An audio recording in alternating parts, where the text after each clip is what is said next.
Good morning, good morning, good morning, good morning, good people. Yeah, you know what it is. Hard worker, scrappy, unfiltered, and sometimes unhinged football content. Hard to explain, but you know it when you see it. Doing it daily our way. I don't know what you're talking about right now. Redraft and Dynasty Fantasy Football, we got you covered. You know their defense is ranked like 31st in the NFL? NFL draft prospects and rookies? Now you know you in the right place for that. Absolutely. All right, then stop saying it. Then we're done. And prop bets with my man Jay Rich. Count that money, man. Now wipe the crust out of your eyes. Get you a cup of coffee. It's time to wake your ass up with Ray G. You honestly are making absolutely no sense and you sound silly as hell. Good morning, good morning, good morning, good morning, good morning, good morning, good morning, good people. It is Wednesday, August the 17th, 2022.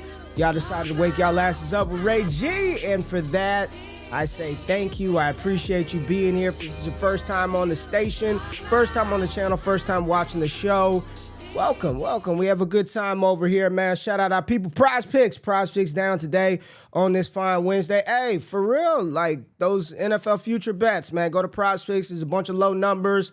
Baker Mayfield's passing number super high. Trey Lance's rushing yard number super low. Use the promo code WAKEUP. Get you some free money. Put those bets in. Cash out in January. But who we got in the building? I did not say good morning to the good people on Monday. Gretchen, how are you? Good morning, Gretchen, Shane, Joe, Patrick, Price, Ty in the building, Rico, CJ's in the building, JP, Lindsey Mack, Matt Bruning, Rowe. All the usual suspects in here. I think I saw a little Dynasty Barry down there. Shrimp Boy 944. Marlon, what's going on? James. Fizzle Dollars in the building. Got a lot to talk about today. Jay has loaded up the show sheet with a bunch of training camp shit. So we got to talk about all that. We'll get preseason action tomorrow. Jay, who is it? It's the Bears and Seahawks. Bears and Seahawks. Drew Lock, Justin Fields. Yeah, there it is. Thank you. Thank you. And since I asked for your help, I'll bring you into the show. What's up, Jay? What's up, man? How you doing? Yeah, it's actually not going to be Drew Lock. It was supposed to be. I thought the tweet not your fault, came though. out. Not your fault. Not your fault. Okay, that was one of the news pieces, so we can just quickly go into that. But Drew Lock, after being announced as starter, tested positive for COVID, so now he's not starting. He blew his chance at being the starter for week one. It's not looking so good for Drew Lock right now. But good morning to everybody, Ray. Happy to be here. How are you doing, Ray? You told me you scheduled your surgery. Your surgery will be on Thursday, which is good. Yeah, I went to the doctor yesterday. He wanted to see the video to make sure, confirm, did some x-rays, and get surgery, Achilles surgery tomorrow, but we'll still have the show on Friday, baby, because, you know, they're going to give me good pain meds, and I'll be ready to roll. And we got to talk about one Justin Fields, your favorite quarterback in the NFL. So surgery scheduled for tomorrow and the road to recovery. We good, baby. The biggest thing is my leg just itches like crazy, bro, because I haven't washed it since Saturday. It's just been in this cast, so I'm just like, I just want to take it off and wash my damn leg. Is filthy down here. But the biggest thing is they said that you saw I have big calves, big legs. Yeah. He was like, your calf muscle is going to shrink to like that. And I'm really? Just like, yeah, he said it's going to get real small. So I'm going to be looking real unproportioned uneven, for a little bit. Yeah, uneven for a little bit. But yeah, we don't have any news to get to, man. It's just a lot of training camp buzz, and now that we're starting to see joint practices, right? We're starting to see some real live, you know, a lot of people, and I think to some degree, Jay, we have overreacted, and we admit that, though. We admit that. We overreacted to some early training camp news coming out of some of these teams, in particular, one Kenny Pickett. But once they start to do these inter-squad practices where the intensity it's not game level, but you better believe that's where the coaches are paying attention. Like, let me see what this receiver's doing against Xavier Howard, and let me see how they're lining up against the Jalen Ramseys of the world. So now that we're starting to get this information, it's a little more actionable than just, you know, he incompleted a pass on 7-on-7 versus air. Like, this shit kind of matters. So there's a lot to get into today. So where do you want to start? I joked last night. Anybody out there that watches Skip Bayless and Shannon Sharp, you know they've got their guy, right? They just Russell Westbrook. They're going to talk about Russell Westbrook. Stephen A. Smith, they're going to bash the Cowboys. And on this show, the triggered topic, the trigger person, you know who it is, Jay. It's Antonio damn Gibson. That's just, for whatever reason, he seems to be one of the more polarizing players this upcoming season. He's our season. Polarizing player, right? He's our guy. Everyone's he's the guy that we player, attack man. and go after every day. Yeah. So go ahead. Again, we have to blame Joe for this a little bit because she's part of this, right? She's part of the show. She is. She's here every day, and she made Antonio Gibson our guy in some respects. But yesterday we saw Antonio Gibson working with the punt team, Ray, working with the third team offense. That is not good for a guy who's supposed to be the starting running back for his team, supposed to be leading the team in carries. We talked about Brian Robinson coming in, 3rd round draft pick, looking good in preseason week 1. Now Gibby is running with the third team, running with the punt team. I don't think you need your starting running back to learn punt team unless there's a shot that he ends up there by at some point this season. So again, Ray, some people are saying that maybe it's just punishment. It's Ron Rivera trying to send a message.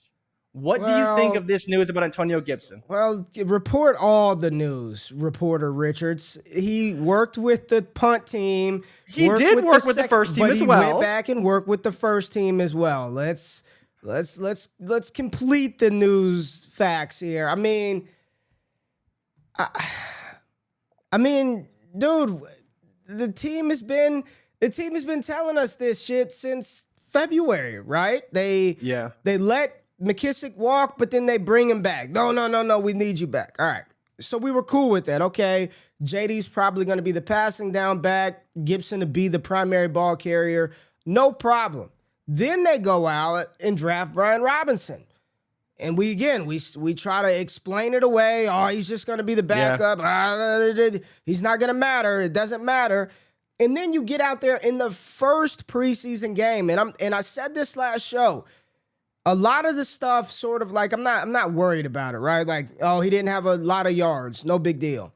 But when ball security issues, I don't care if it's the NFL, I don't care if it's the CFL, XFL, Pop Warner League, high school football. The universal sort of common ground for not getting your ass on the field is not protecting the football. And I don't care what position that is. If you're a quarterback and you continue to turn the ball over, you're not going to play. If you're a wide receiver and you can't hold on to the ball, you're fumbling it, you can't catch, you're not going to be on the field. And if you're a running back and you cannot hold on to the ball, you will not play, period. And Antonio Gibson has had a problem holding on to the football throughout his career. And then they go out and draft a proper running back, right? And what I mean by that is somebody who's played the position from my son's age up through the Division I level at the highest conference possible in the SEC. And Brian Robinson, and say what you want, he's an Alabama running back. And those dudes the NFL knows what you're getting. And you knew what you were getting in Brian Robinson, a player who may not be as athletically gifted as Antonio Gibson, but he's going to be where he's supposed to be, do what he's supposed to do, and not cause problems. Ron Rivera said it, like, you can't turn the ball over. That's a wasted possession. And I hear it. People are talking, oh, go buy low, go do this. Sure. But what the fuck? Do you want to high five, buy low on Gibbs? Like, what do you want? Yeah. Like, what is that? If he's not going to be on the field, if there's going to be a true rotation, I'm saying it now, Jay, they're not going to give him a second contract. There's no point. Like, they're not going to pay him unless he's going to take a 1-year deal on, like, super cheap. Cheap. I wouldn't even be shocked, man, if we roll into the season. I'm not saying it's going to happen. I don't know what's going to happen, but it would not shock me if we roll into the season and the starting running back week 1 is Brian Robinson. Like, go buy low on Gibson. Great. Awesome. What do you where's the upside in that? What are we doing? That's the fear, right? Is like, even if you do buy him or you're in on him now at cost, the upside may not be there unless he really takes this job back. And I think the problem is that as much as we want to believe that he's talented and can be the guy like he was last season, he needs to give us a reason to be optimistic. He needs to give that coaching staff a reason to be optimistic and believe in him again. And we just haven't seen that yet. And so I'm hoping, to your point, this is just a punishment. And if you want to go buy low on Gibson, I don't hate it, right? Like, I do think there's a world where the fantasy community is just pendulum swung way too far on Gibson. And you can get him for a good price. Maybe he's worth the shot because he's still probably going to be the starting running back here. But to your point, this is going to be a heavy rotation. Nobody is selling for RB40 prices. Nobody. But it's doom and gloom with Gibson right now. Like, he is plummeting down rankings. He's plummeting in terms of value. He's plummeting down rankings, and no one's going to give him away. No one's going to. What's RB40 prices? A third rounder? Nobody's doing that. Nobody. You never know, because to your point, like, he's a guy that coming into the offseason was ranked what? RB10 at worst? And we discussed this. Did we have Gibby in our top 10? You remember that conversation when we did the top 10 running backs? We talked about, should Gibby be in the top 10 because of the way he's produced early in his career? And we said maybe, and he was just on the outside, I believe, if I'm recalling the list correctly. Now he's down in the 20s, down in the 30s. Like, Adiko has him at 21. KTC has him all the way down at RB30 right now. And again, there's no positive sentiment coming out of camp for Antonio Gibson. So if owners are really worried, and I do believe there's a chance that some guys will be, would you trade a second-round pick for Antonio Gibson? Would I give up my second for him? Yeah, if you're a contender, like you're a contender, you think you got a pretty good shot, you can add another running back to your roster that's probably going to get upwards of 200 carries. If he does somehow work out, then he could be even more valuable than that. Do you think he's worth a second-round pick? Probably. Right? You're not going to give up a first for him. No. Do you think there's a world where someone would be like, you know what? Maybe I would trade Gibson away for a second and a third, right? They love the 23 class. There's all these things. Second and a third, boom, gone. You're a contender. You hope your pick's late, and you get Antonio Gibson for a second and a third. Yeah. So I'm fine. Again, I think there's a possible buy low window, but again, I don't know what people are going to ask for. You ain't buying it. I don't care what his RB ranking is, RB30, RB40. You're not getting him for that price. People aren't going to trade him for that price. So I guess let's not dwell on Gibson, because here's the thing. He's brought this upon himself. Hold on to the damn ball, dude. Like, in the fumble that he had, y'all all saw it. It wasn't some hit stick off of Madden. It wasn't the honey badger coming through and just everyone. And here's the thing. Everybody in the NFL knows he can't hold on to the ball. Everybody. Yeah, that's the problem. So defensive coordinator, all they're going to say is punch at it, rip it away, and don't bring him down. Just hold him there and just punch it out, right? What does this mean for Brian? What does this mean for B-Rob? Because I was in a draft last night, Sleeper Bowl draft. B-Rob in a 14-teamer. This is seasonal league. He was damn near, man, I think he went like in the 14th round, 13th round, like way after Gibson. Where are you? Pretty late. What are you doing with B-Rob? Because if he's, what is this split? What is this timeshare going to be? 50, 30, 20? What is it? Maybe. I think he'll be somewhere around 80 to 100 carries is realistically where I peg him. That's it? Probably for Robinson? 80 carries?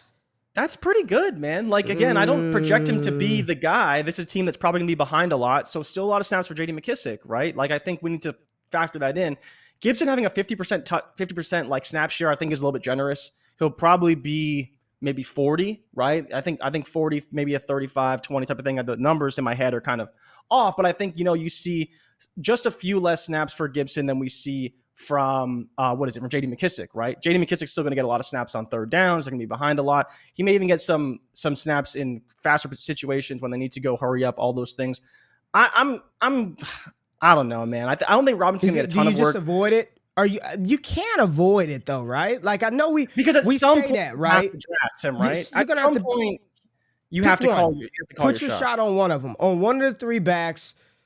I think if I'm calling my shot, it's McKissic at cost, right? I think it's McKissic because I think I know what he's going to do, right? I don't know what Gibson's going to get, and if Gibson loses his job, you're screwed. Or you take the shot on B-Rob. Would you rather take the shot on B-Rob and pray that he gets the work and earns that earns that maybe 50% carry share that we're hoping for him this season? Redraft, I still think it's Gibson for this season. I still would lean on him getting majority of the work in redraft for redraft. Dynasty, I honestly think I'd rather have Brian Robinson long term, man. I don't see a world in which Gibson gets re-signed by that team unless Brian Robinson is awful, which I don't think I think he's just good enough to give them the confidence to say we don't need to re-sign this guy, man. It's gonna be interesting, man.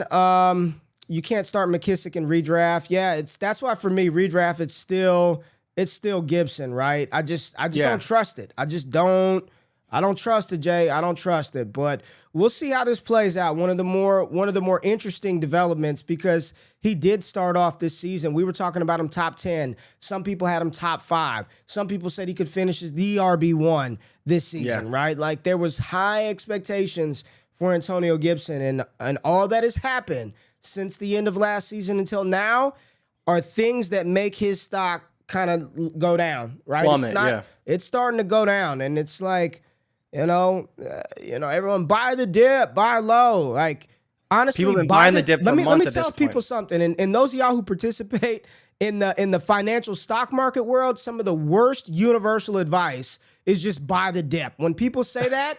That lets me know they have not a fucking clue what they're talking about when it comes to the market, right? When you just buy the dip, this stock is falling, this company's going, Peloton, go buy the dip on Peloton, it's going down, Workhorse, AMC, buy the dip. People just tell you to buy the dip, just say stupid stuff. And that's like the worst advice that you can give somebody in the financial market, is just go buy the dip on any damn thing that's falling. Why would I want to buy the dip on a company that's going under? What type of sense does that make? You buy the dip on assets that are good, that have given you a little bit of a value dip, but not a sinking ship. You don't go buy the dip on the Titanic. What kind of sense does that fucking make? Let me go buy a ticket to this boat ride that's going under the Atlantic Ocean or wherever the Titanic was. What ocean was that? The Pacific? I believe it was North Atlantic, I believe, yeah.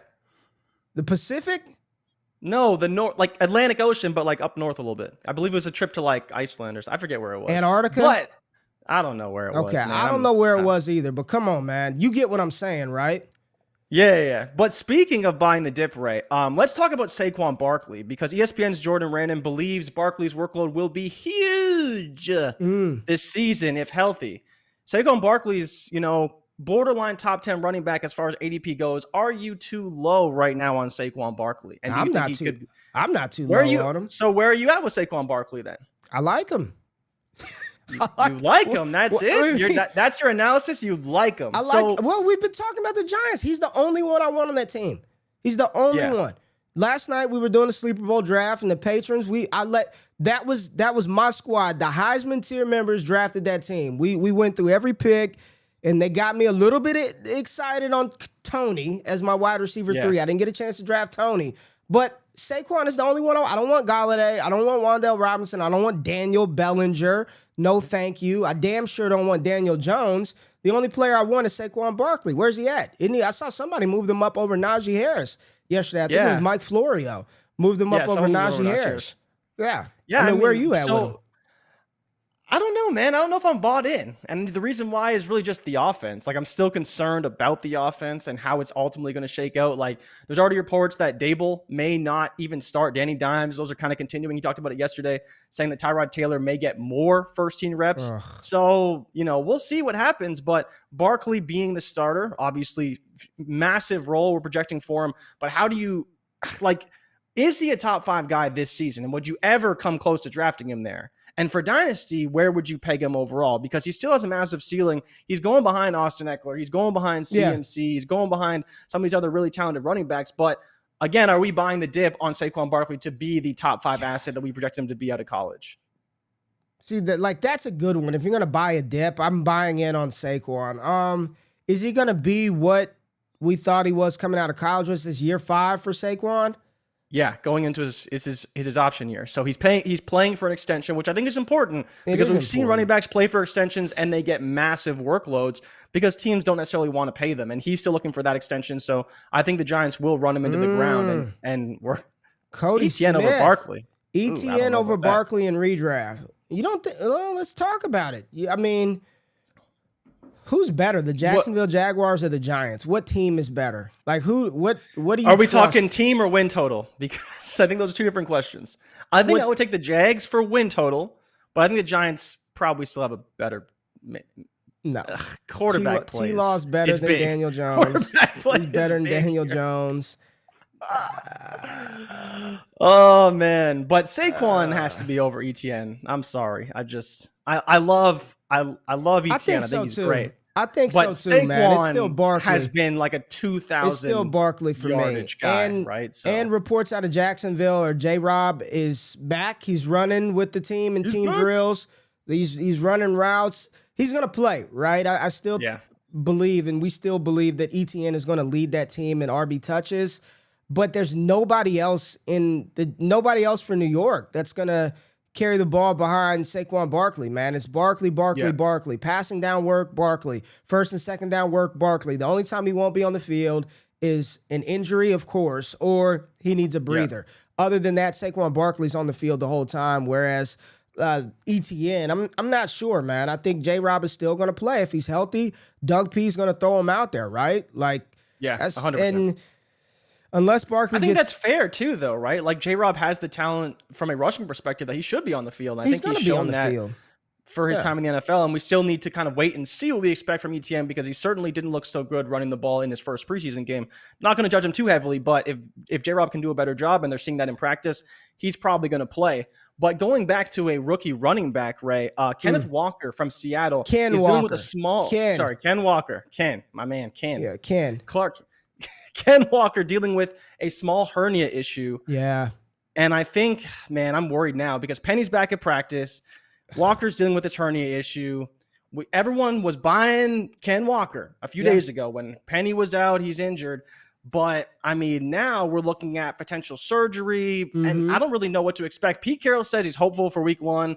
I don't believe a damn thing Pete Carroll says. If you tell me you got a hernia issue and you're going to play running back in the NFL, I mean, I've never had a hernia, but I couldn't imagine that would be very easy. So hearing this on, August 16th, August 17th, we're talking about it today.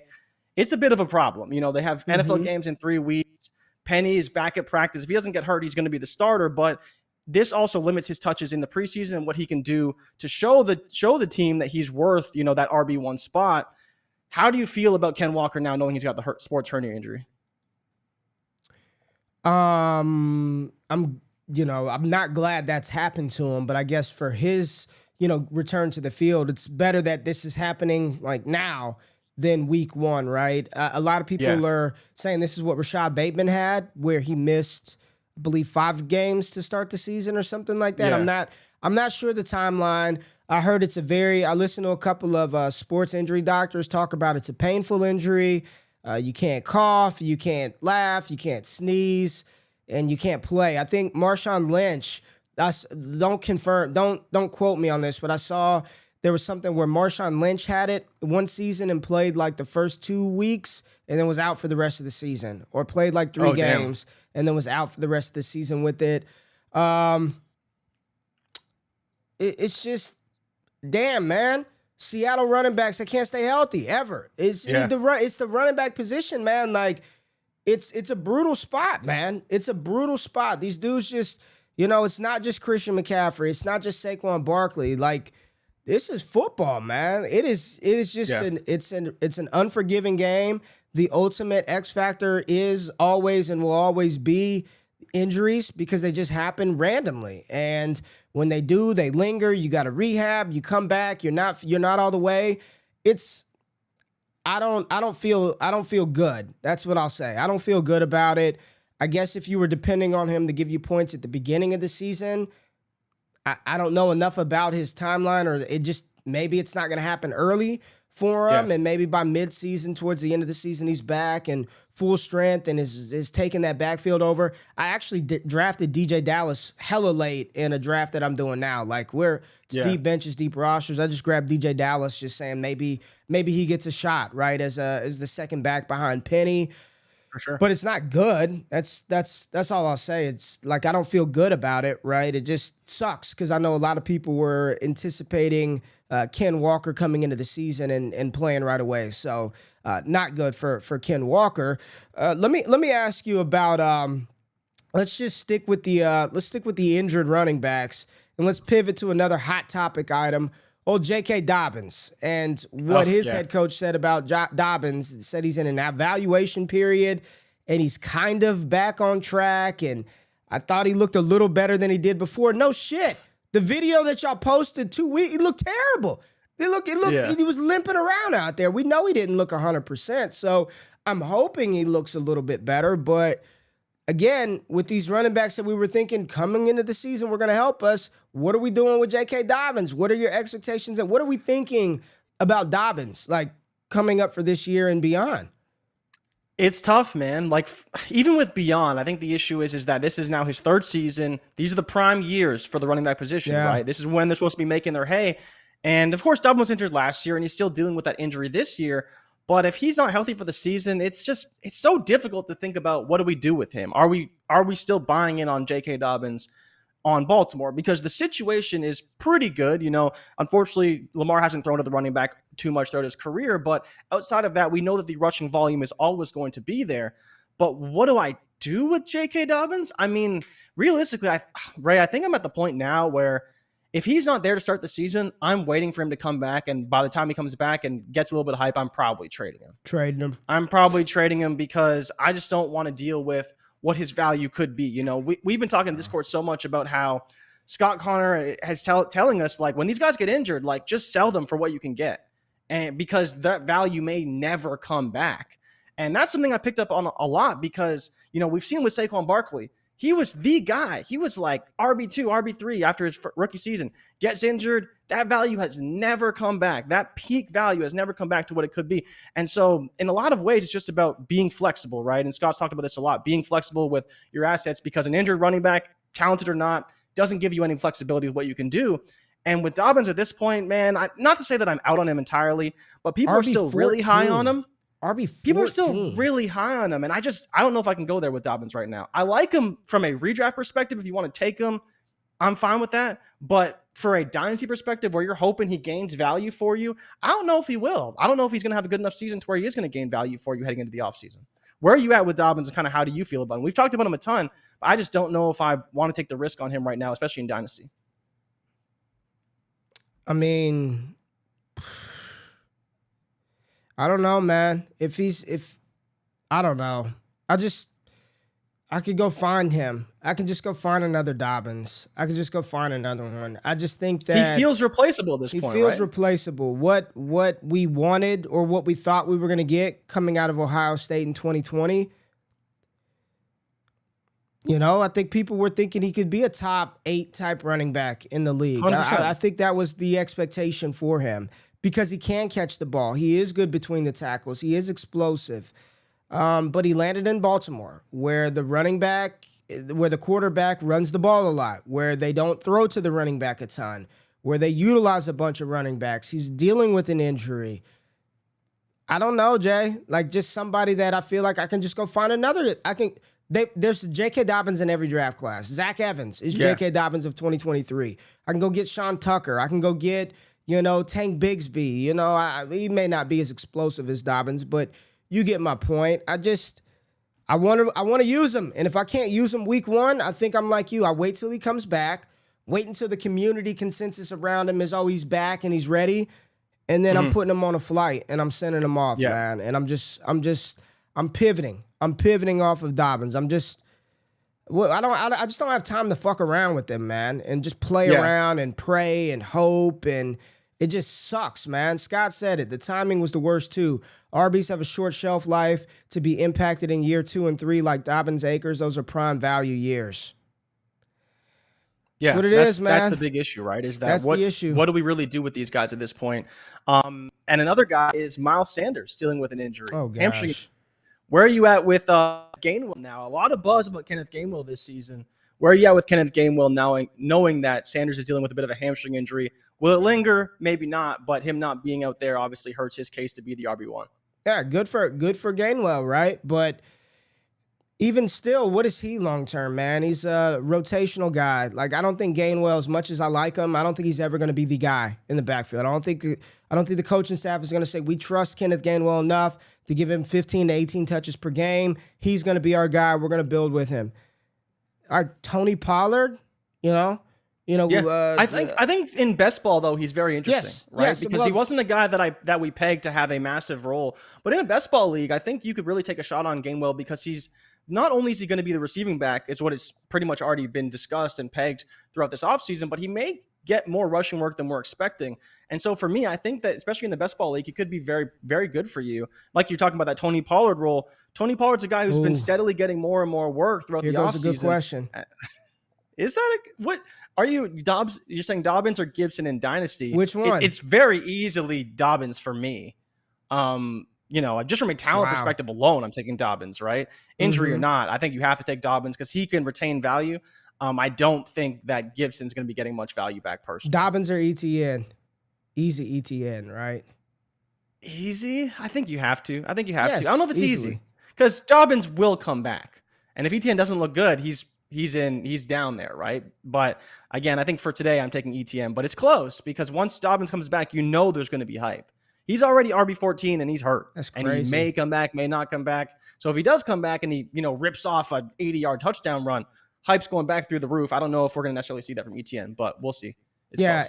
and like you said, I do think Gainwell in best ball, that's where you would want him. That way you don't have to worry about actually putting him in your starting lineup because what are the chances that Gainwell is actually entered in your RB2 spot? Most leagues start two running backs. Yeah. You're never gonna feel good throwing him in there. At best, you throw him in as that flex spot, but I think he's much better, much better for best ball. Now, Jay, you said it at the beginning, or it's in the title of the show, right? In the little blurb, you said Watson settlement talk. So I saw this late last night, and I didn't read a lot into it. I just went and looked. Okay, what are they? Are they settling like 10 games, 12 games? And I'm still seeing people saying that this judge is going to drop the hammer on Deshaun Watson. And then as I'm going down this rabbit hole of trying to find some information, I'm seeing some people say, what if Deshaun Watson just isn't good anymore? I just saw that go out there. What if he's not good? I'm just telling you, don't shoot the messenger. Don't say that, right? Don't shoot the messenger. I'm just telling you from what my Twitter feed showed me, he's been like up and down in camp, which is fine. That's camp, right? He hadn't played in a while, up and down at camp. Some people just said, what if he's not the same guy? What if he's not the same guy? And then if he's already not the same guy, and then he misses another season of football, I mean, where are we? Like, just let's look into the future, right? After the season, let's just say these things happen. Lamar Jackson back doing his thing. Kyler Murray got his bag doing his thing. Let's say Trey Lance steps it up and he finishes this year as QB 11. Let's say QB 11, right? And let's say he finishes this year. That'd be pretty fucking good for a first-year starter. For a first-year starter. I don't think the people would be happy with QB 11. Let's just keep it real. The people are too. We're trying to be realistic. And I'm the hater, right? I'm the hater. It's not about hating. Let's be realistic. I'm not gonna fucking say he's QB 1. Like, let's say he's a top 12 quarterback, points per game in his first year starting at 22 years old, right? That leaves room for growth. Let's leave some room for growth. Let's say Jalen Hurts gets his bag, right? He gets the contract extension. He's the quarterback of the future in Philadelphia. All these guys are going to be super valuable assets in fantasy because of the fact that they can run. They've got the security. I mean, where does Watson fit in all of that? Like, I know what we saw last time he was on the field in 2020, but if he's not on the field, wasn't on the field in 2021.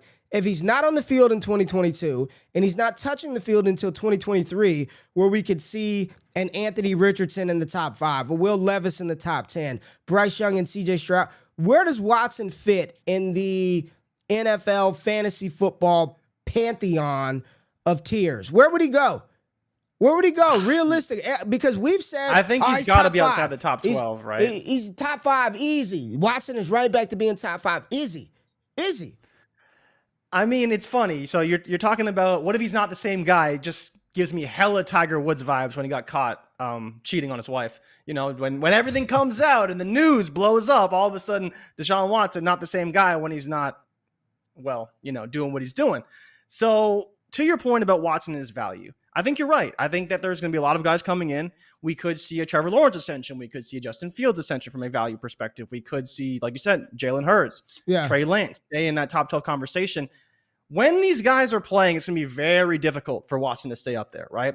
In the offseason, he may creep back up. But to your point, he's not going to be a top 12 guy if he doesn't play. There's just no way. There's no way people are going to be like, yep, I'm taking that guy who hasn't played in God knows how long. When we did see him play, he looked terrible, and he's been out again for another year. I think he's going to fall outside the top 12. But is it a mistake to not take him if he's QB 13, QB 14? Because we know he's got a top 12 ceiling. I don't know if he's just going to lose it to playing quarterback, like lose all the talent, but he should at least be a top 12 guy. But, you know, is he going to be that top 5 guy we projected? Some people say maybe not. Some people say top 5. Some people say top 5, man. I still believe, you know, and I know you believe the same thing. Top 5 talent from what we've seen in the NFL. Top 5 talent, not really even close for me. But can he be that guy after all this time off? Let's just Josh Allen is top 5, right? Cemented, right? Yeah. Patrick Mahomes? Yeah, he's top 5. Justin Herbert?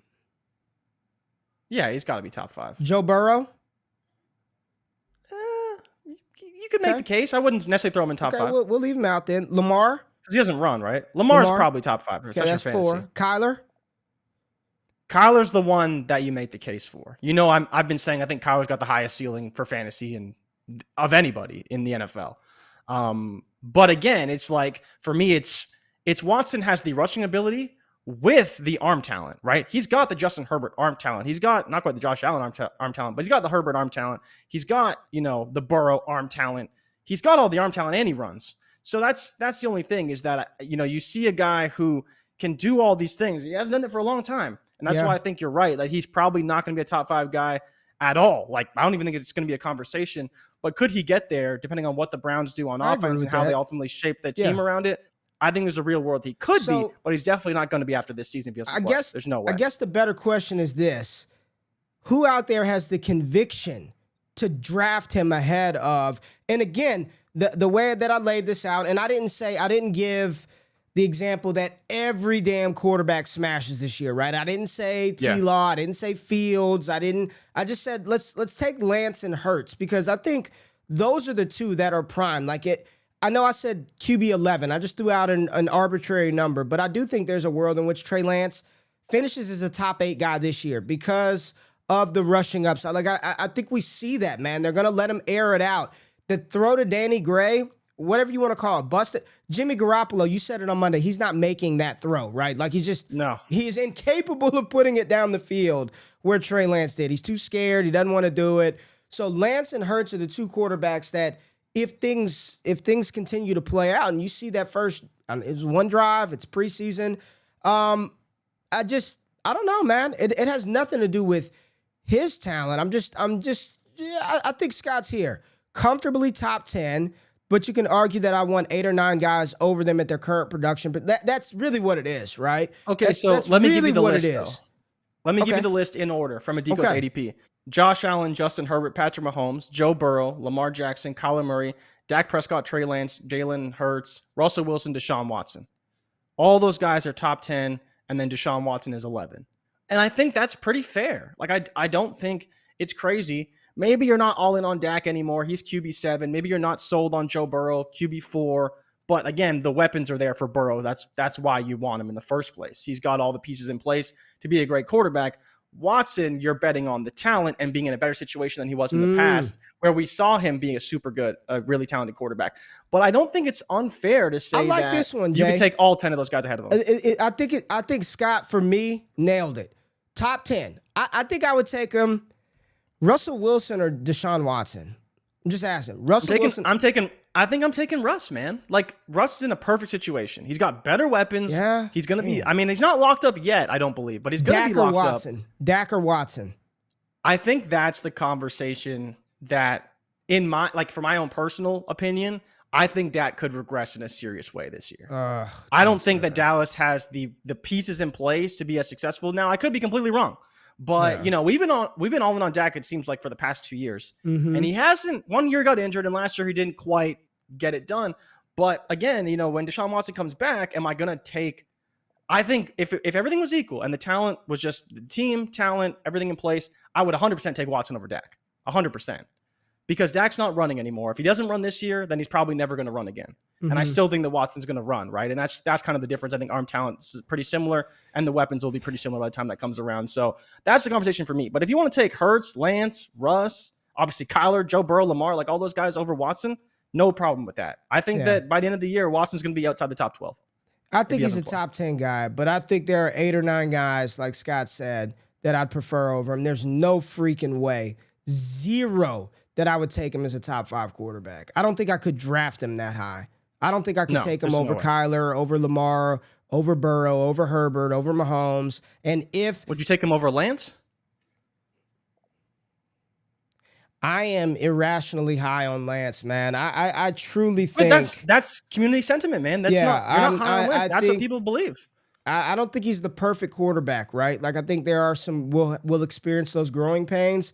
But when you're talking about scoring points, man, that dude is going to walk into at least 500 rushing yards this season, minimum. Like, it's just easy, man. Like, that's what he does. He had 1,000 damn rushing yards in college in a season, right?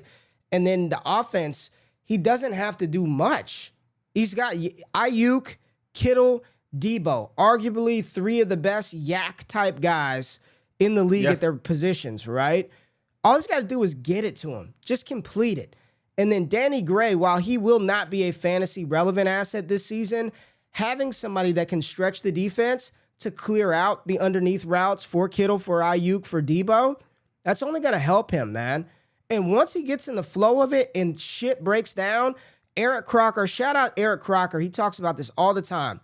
He wants quarterbacks that can operate outside of the X's and O's. When the play breaks down, what can they do? Can you move around off script? Can you create? Can you utilize your legs to give you an extra second to throw it? Or can you utilize your legs in order to run the ball? And not all quarterbacks can operate. Once the X's and O's breaks down, they take a sack, they throw it out of bounds, they can't move. I think Trey Lance has the potential. I gave him conservative QB 11, but I think he's the type of cat this year that we look up and he's QB 6 points per game. And a lot of that has to do with the fact that he ends the season with 742 rushing yards, 3,300 passing yards, or whatever it is, a Jalen Hurts level stat line. I think that's very much in the range of possibility for Trey Lance this season. So if you're asking me today, would I take Deshaun Watson over Trey Lance? Probably not. And I'm just being real. Probably not. Yeah. And that's a bet that I'm willing to take because I think Lance at his age with his skill set could be that guy, man. I think he could be that dude. Yeah, no, I'm with you, man. And again, that's the community feels the same way. But Hurts and Lance are the two that people are pegging to have massive years this year, and the ADP reflects that. And if Watson doesn't play, there's no way he's passing those guys, in my opinion. So I'm totally with you. I'm not sure what story you want to touch on next. I don't know if you want to talk about Damian Pierce potentially going to get the starting role in Houston. The report was in the first month. Damian Pierce may be the starting running back in Houston, and what that may do for his value going forward. It's just what would you do if he does become? Where would you do if he did become the starter? Would you sell him or would you hold him? What could I sell him for? A first? I'll trade him. Let's say a first. Immediately. Yeah. A second? A first. No. Okay. No. Well, I'm not selling for a second. Okay, so how do you feel about the Jets' options this season, knowing that Zach Wilson's not going to be there? Joe Flacco probably starting the season. He got his surgery, going to be out probably 4 to 6 weeks, so is the timeline they're giving right now. But do you think we're too high on the Jets' options? Because I think that we are, realistically. The Jets are probably pegged for a worse season than people are projecting right now, and I think that we may be irrationally high on Elijah Moore, Garrett Wilson, like pretty much everybody involved, including Breece Hall.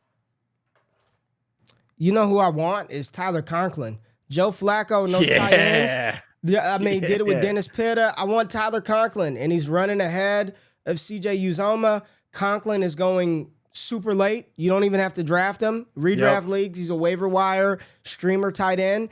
And in Dynasty, you can get him in the double-digit rounds way later. What do I think? The beat reporter said it was the best the offense had looked all training camp with Joe Flacco under center. He went like 17 for 24 with 4 touchdowns or something. It was insane. Insane how good he looked. And so... Yeah, that's where I am. I just... It's probably not going to be good, Jay Rich. It's probably not going to be good. Okay, so how do you feel about Ramondre Stevenson potentially earning that James White role? Love him. You good with that? God, how wrong were we on Ramondre last year? I just we pivoted. We were very wrong on Ramondre Stevenson. Very wrong. I like him a lot. What else we got? And then so we got the injury to Cam Akers, apparently. Did you see that? You were actually asking about Cam Akers versus Dobbins. Yeah. What happened? Cam Akers has it's a soft tissue injury, right? Him and Darrell Henderson have soft tissue injuries. Oh, boy. Apparently, Akers is less serious. He got held out of practice yesterday because of it, but apparently it was just precautionary. But again, Akers dealing with injuries last year, now dealing with more injuries. Obviously, Big Hendo, always injured. The Rams running backs just can't seem to stay healthy. But are you worried at all about Cam Akers heading into this season? No. Do you think he can be the bell cow for that offense? Because it seems like they're headed towards a split right now. We haven't probably quite gonna be a seen. split. Probably going to be a split, man. They like Hendo. McVay seems to like Hendo.